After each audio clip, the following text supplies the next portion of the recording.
Right, so good morning to all of you. Uh, Actually, today I'm not feeling very well. I'm in a bit of pain. So let's see how long I last through the class, and hopefully I'll last the full distance,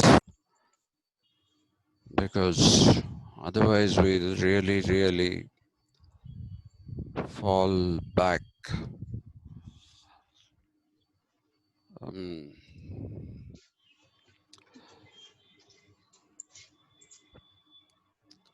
so yesterday we were talking about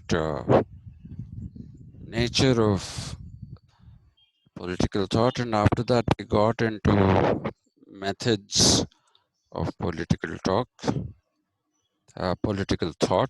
sorry. And I started off with mathematical, in the context of ancient Greece. And since we're starting with ancient Greek thought, uh, I started off with the mathematical bit, and I told you that for people like Pythagoras, Plato, uh, it was essentially uh, mathematics that defined everything. Okay, and in that it was primarily geometry, and apart from geometry, there was also trigonometry. And I also told you the thing of how the term alphabet came into being. It came into being because of A, that which we call A being alpha, and that which we call B being beta. So those put together were letters, and I told you that neither the Greeks nor the Romans had numerals which were different from letters. And that is why you will not find arithmetic there. You'll find the other things, such as geometry, algebra, and trigonometry. That was what I was telling you about. But it is not it's not as if they did not use these things for, they were not doing it as maths. Okay, they were not doing it as mathematics. They were basically doing it in order to understand the world.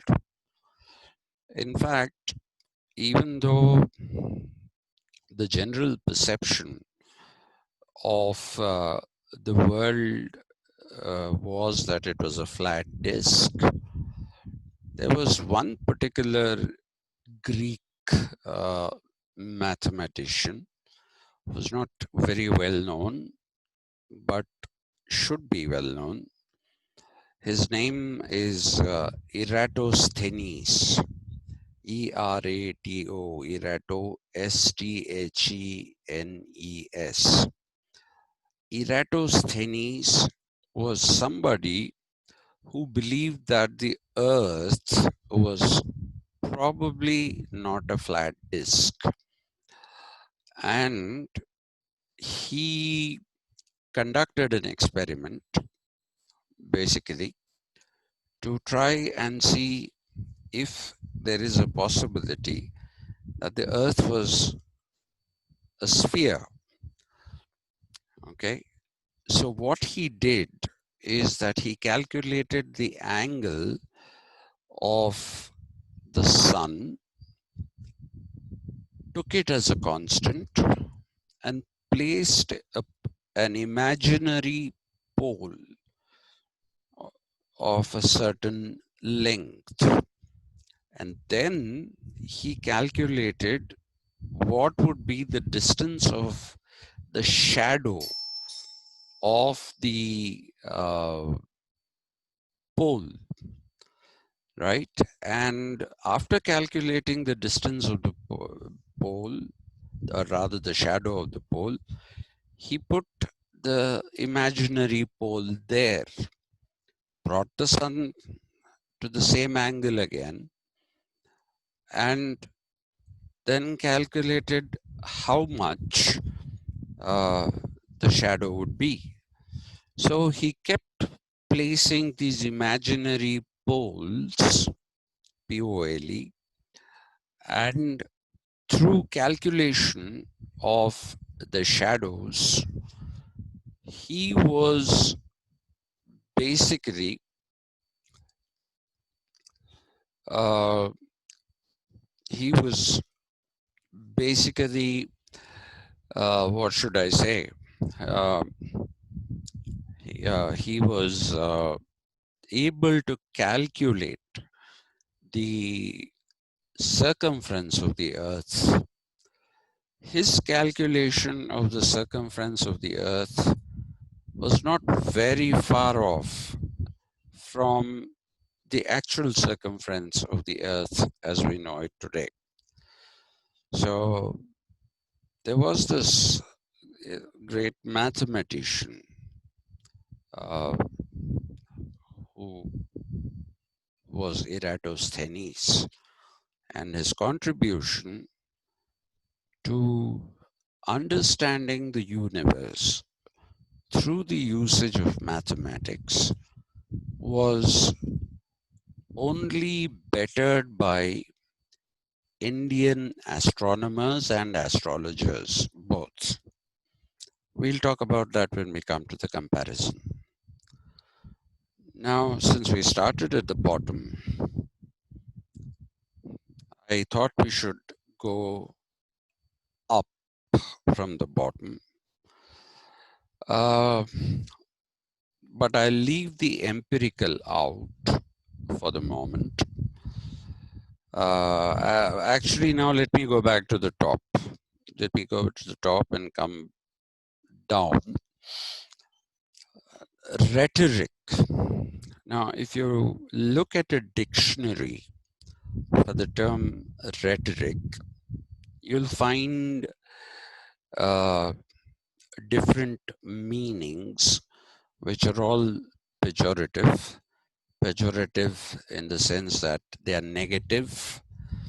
Okay, rhetoric is seen as a weapon of the politicians of today to spread all kinds of nonsense uh, and take people's focus away from the truth.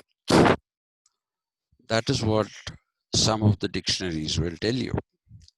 Some of the dictionaries will tell you that it is an exaggerated form of thinking, and the exaggerated form of thinking is mainly to demonstrate the unattainability of something.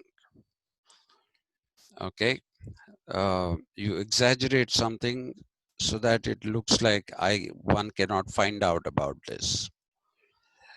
And one particular dictionary, in fact, gives you even an example. It says that rhetoric is used in order to confuse people.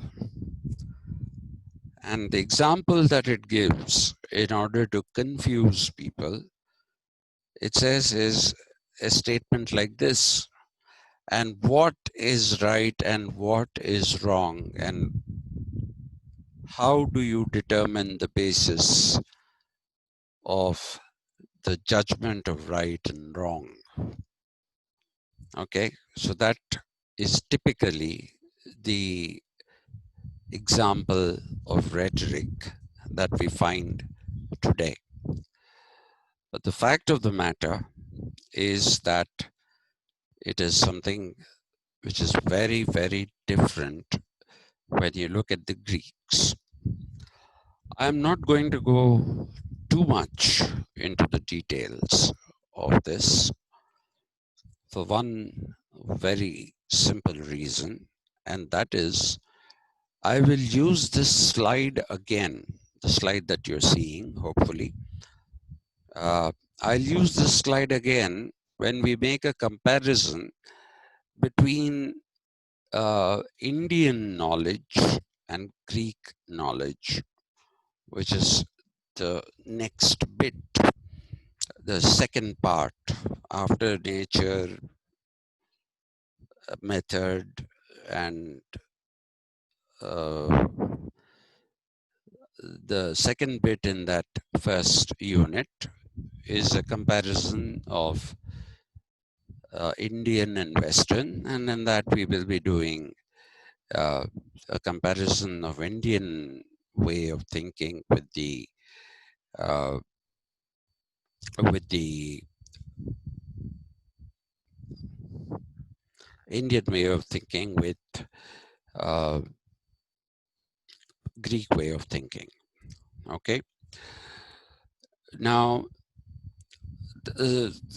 rhetoric is slightly more charitable, you know, dictionaries will tell you that it is a way of persuading, rather, please forgive me, persuading people to accept something by telling them a continuous story, and in the end people get tired of it and they get persuaded to do something. So rhetoric is also seen as persuasion now, but that is not what the case is. In fact, the seminal work on rhetoric was done by Aristotle.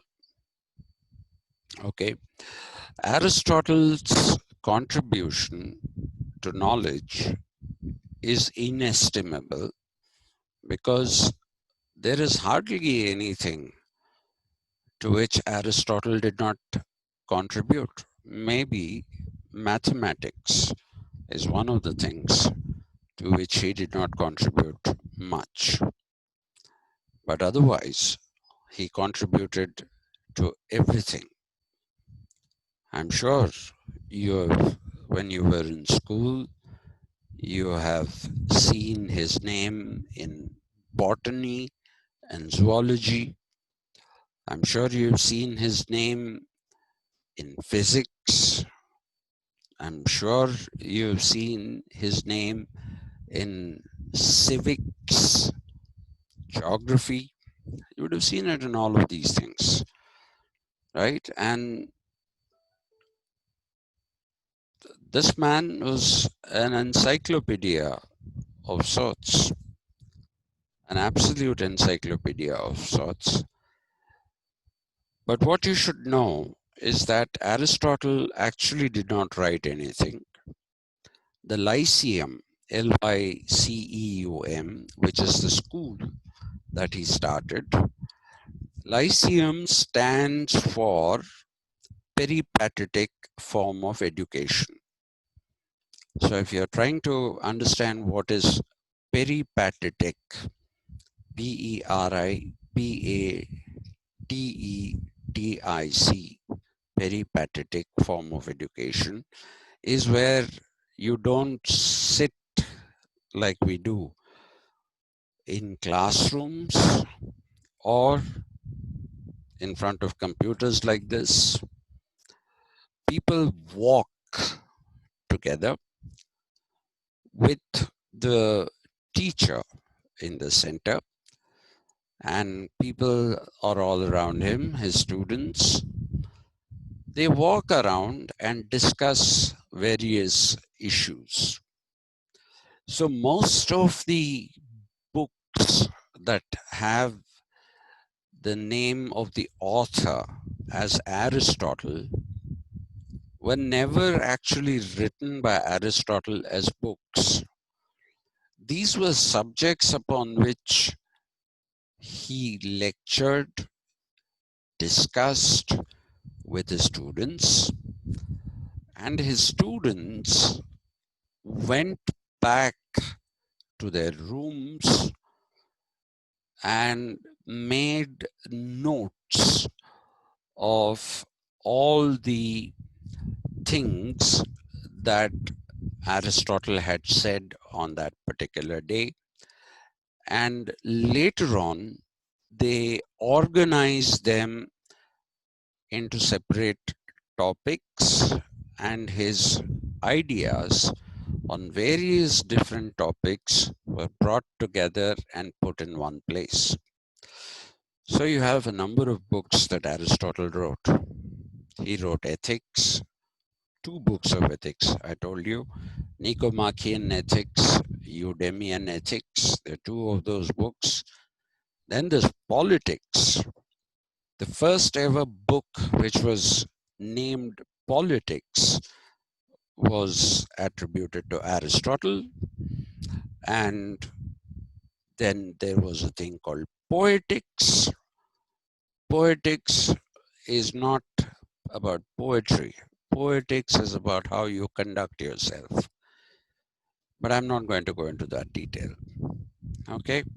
And the other very, very important book that you should know is Rhetoric. In Rhetoric, Aristotle says a lot of things, which I'm not going to go into now. I'll go into some of the points a little later when we do that comparison. But for now, I will tell you what were the 3 main elements of rhetoric as seen by Aristotle.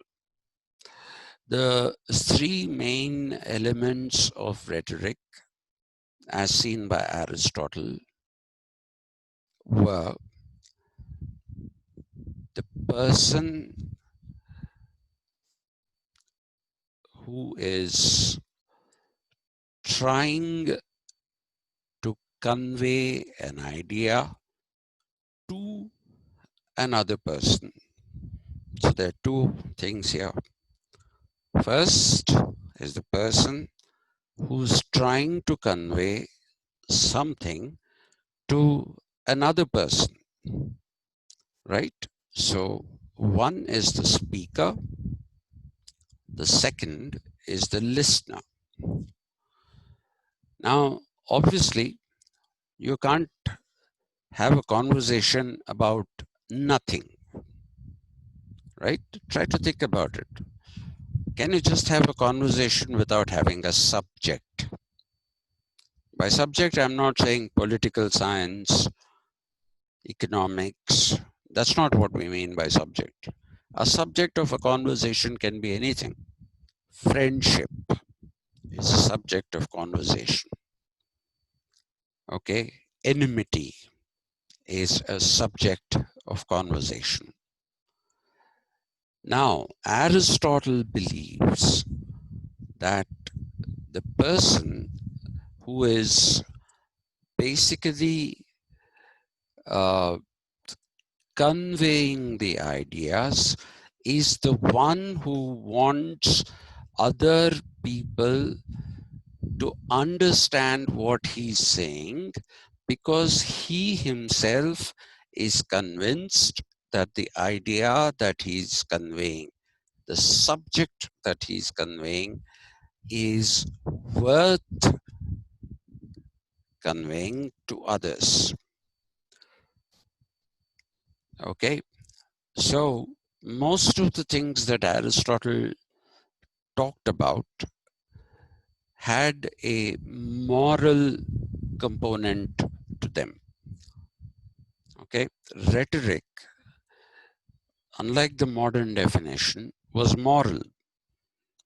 You could persuade. He wouldn't say that there is something wrong with persuasion. As long as you are first convinced that you're right.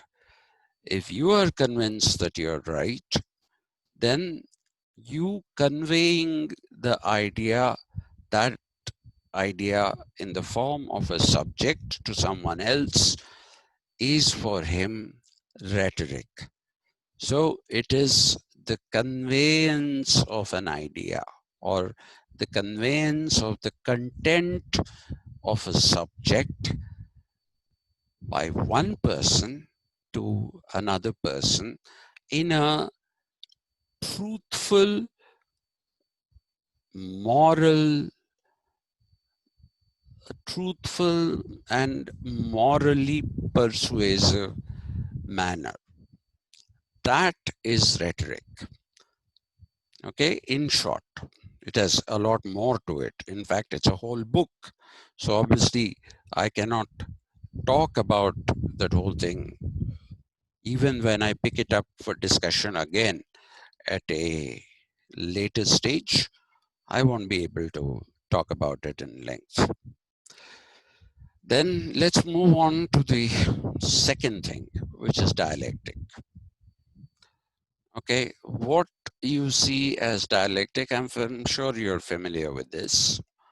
It is usually attributed either to Hegel or to Marx. And without a doubt, both Hegel and Marx believed in the dialectic, but they believed in the dialectic in different ways. Okay, the Marxian dialectic is something that is applicable to history. Okay, he looked at history dialectically, and he saw in history a combination of opposites. Now, if you look at the Hegelian idea of dialectic, which will be next semester, if you look at the Hegelian idea of dialectic, Hegel sees the dialectic as a sequence of raising questions and answers, and through this sequence of questions and answers, you have the negation or the confirmation of the truth of a particular statement.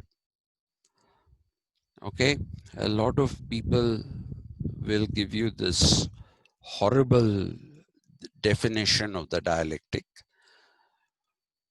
which I request you to stay away from, and I'll elaborate on those reasons much later.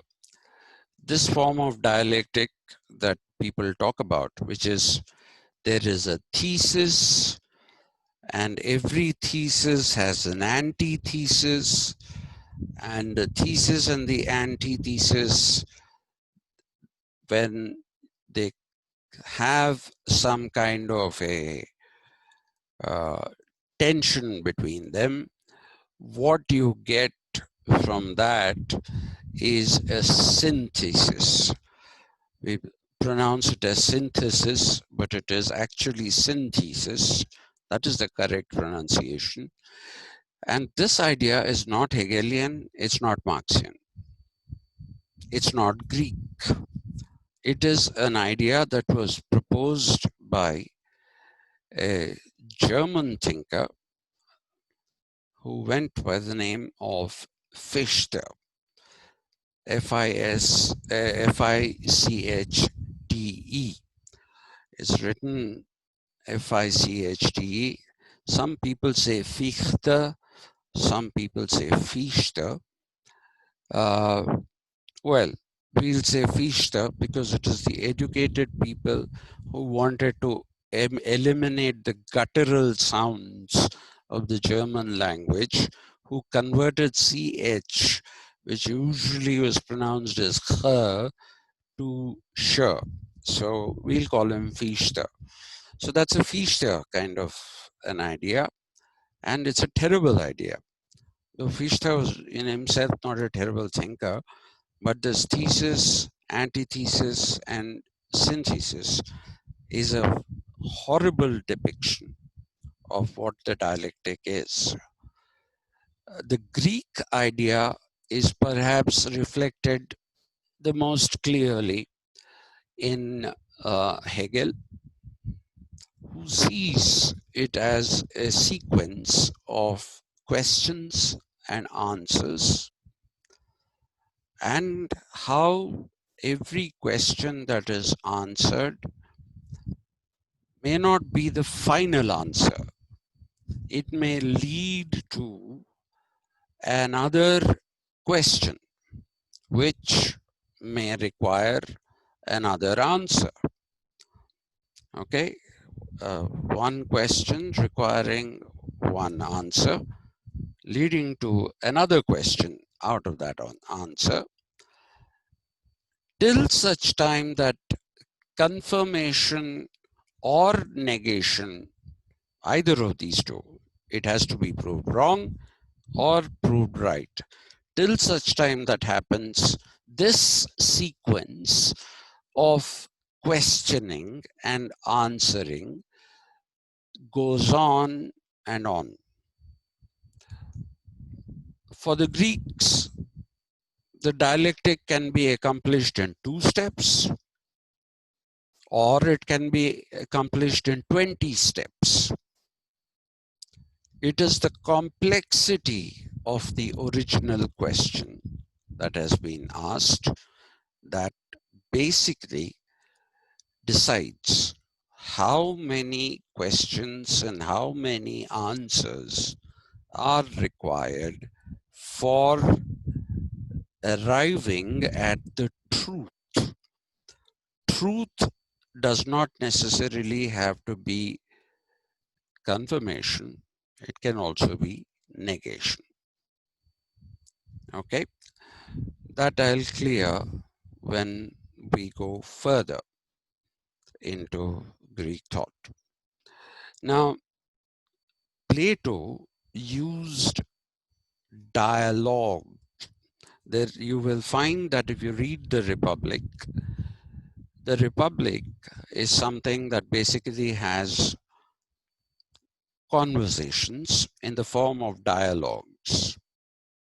Okay, mainly the central character of Plato's Republic is Socrates.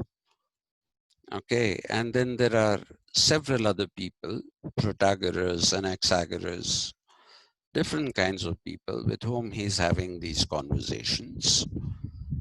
And these are called dialogues. So Plato wrote dialogues in the Republic. But apart from that, Plato also wrote a book which is called simply Dialogues. Okay, and later on, this book came to be called Dialogues of Plato.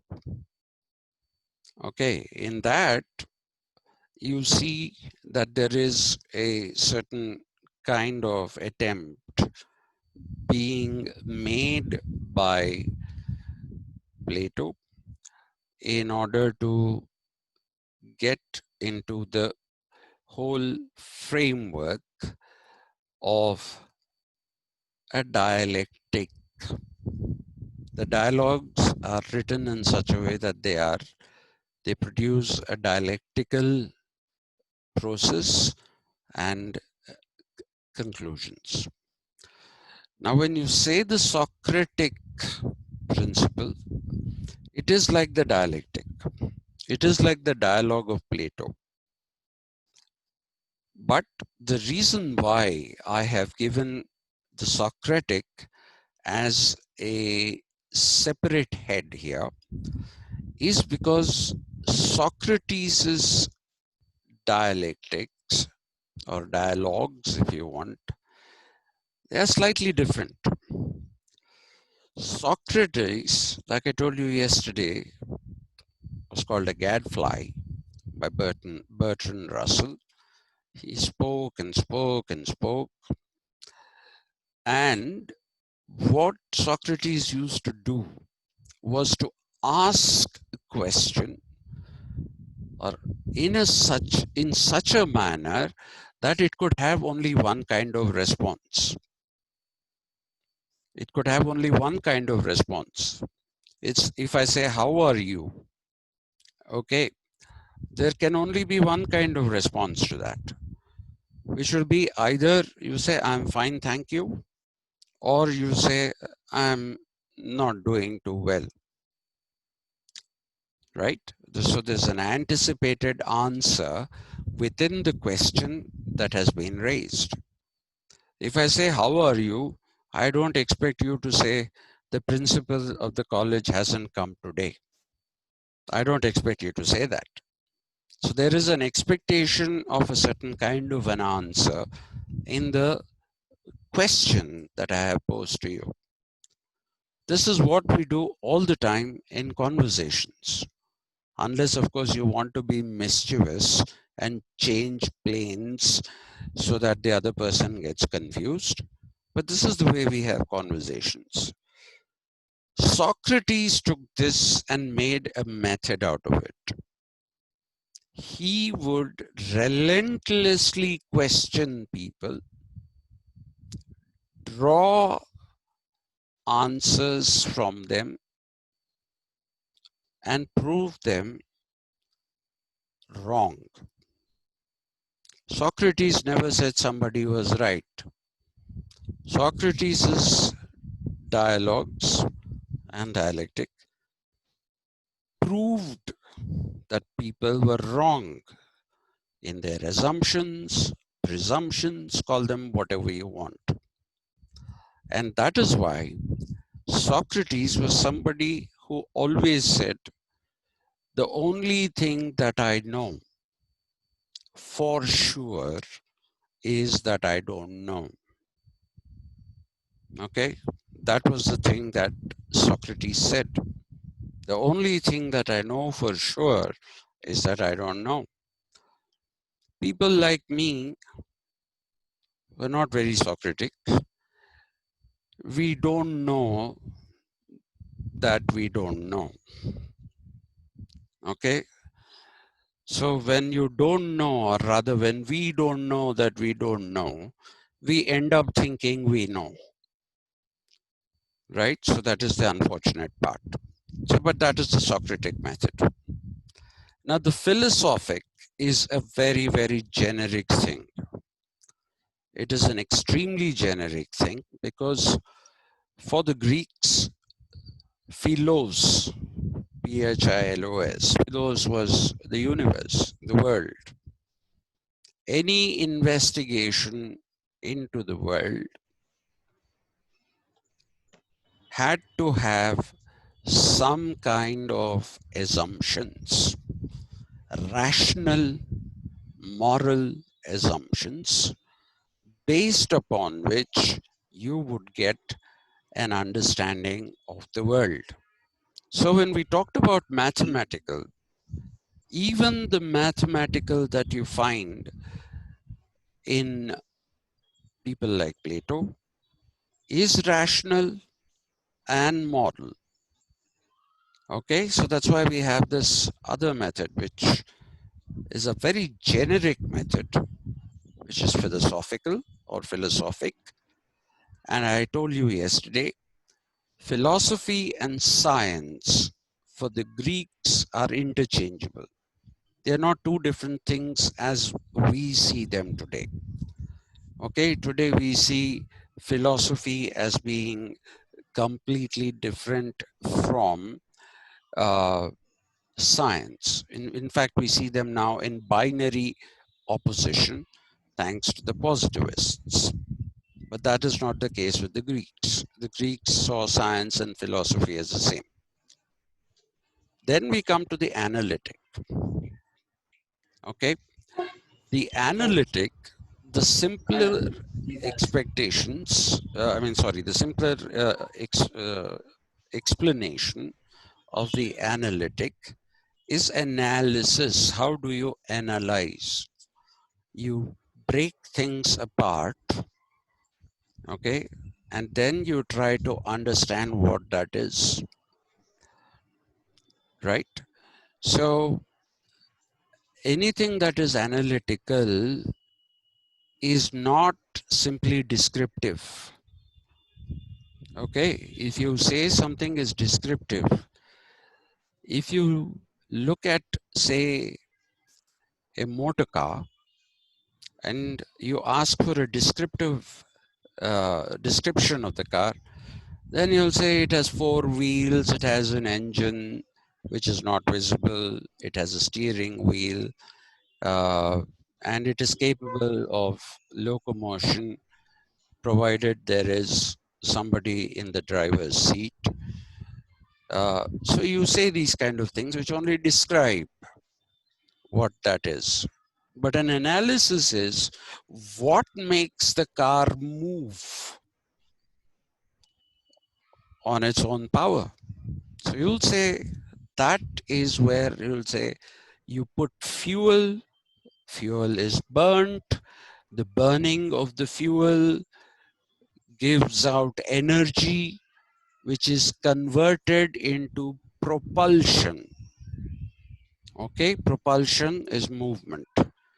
The energy that is burnt, that is derived out of burning of fuel, is used in order to make the car move. That is an analytical statement. Now, in this, Aristotle again figures, and Aristotle says you can have two kinds of the analytical, one which he calls prior analytics, and the other which he calls posterior analytics. Okay, so if you talk about the posterior analytic, that is easy to understand. Posterior analytic is something happened and you try to understand why that thing happened. Okay, let me say you see me coming down those 3 or 4 steps that are there in front of the PG block. You see me there, I trip and fall. I fall on my face. So the event is I falling on my face. Now you will try to analyze, why did this man fall on his face? Why? You could possibly say he tripped, but why did he trip? You can say there was oil there which made one particular step slippery, and therefore he slipped and tripped and fell. So that is after something has happened, you analyze why that happened. But the Greeks believe that you can also analyze things before they happen. You can anticipate them. The words that were used by Aristotle for this were a priori and a posteriori, and they translate into prior analytics